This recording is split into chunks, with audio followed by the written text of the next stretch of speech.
আলোচনা ছিল ছাত্রদল জোটবদ্ধ প্যানেল ঘোষণা করতে পারে, তবে আজ দুপুরে এককভাবে প্যানেল ঘোষণা করে ছাত্রদল।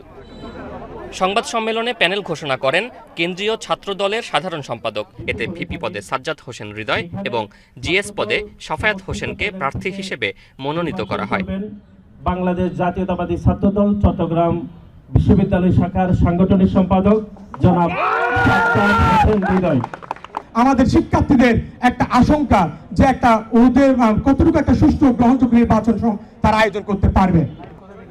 পরে বেলা ৩টার দিকে চারুলতলায় প্যানেল ঘোষণা করে শিবির। অন্তর্ভুক্তিমূলক সম্প্রীতি শিক্ষার্থী জোট নামে ৫ নারী ও ১ দৃষ্টি প্রতিবন্ধী সনাতন ধর্মাবলম্বী নিয়ে সম্প্রীতির শিক্ষার্থী জোট নামে প্যানেল ঘোষণা দেয় তারা।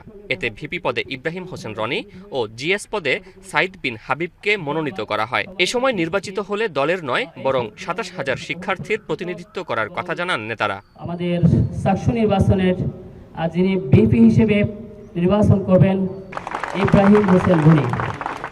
আমরা মনে করি আমাদের এখানে যেমন ছাত্র শিবির বা আমাদের প্যানেল আমাদের সংগঠনের দায়িত্বশীল রয়েছে, তেমনিভাবে অন্যান্য সংগঠন অথবা অন্যান্য জায়গায় কাজ করার অভিজ্ঞতা সম্পন্ন সাধারণ শিক্ষার্থীরাও এখানে রয়েছে।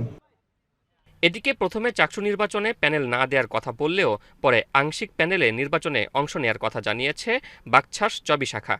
তবে নির্বাচনে অংশ নিচ্ছেন না কেন্দ্রীয় যুগ্ম সম্পাদক খান তালাত মাহমুদ রাফি, চবি শাখা সদস্য সচিব আল মাসনুন সহ শীর্ষ নেতারা। বিকেলে চাকসু ভবনের সামনে ইসলামী ছাত্র আন্দোলন বাংলাদেশ সমর্থিত সচেতন শিক্ষার্থী সংসদ, স্বতন্ত্র শিক্ষার্থীদের স্বতন্ত্র শিক্ষার্থী সম্মিলন নামে একটি প্যানেল এবং বাম সংগঠনগুলোর জোটবদ্ধ প্যানেল ঘোষণা করা হয়।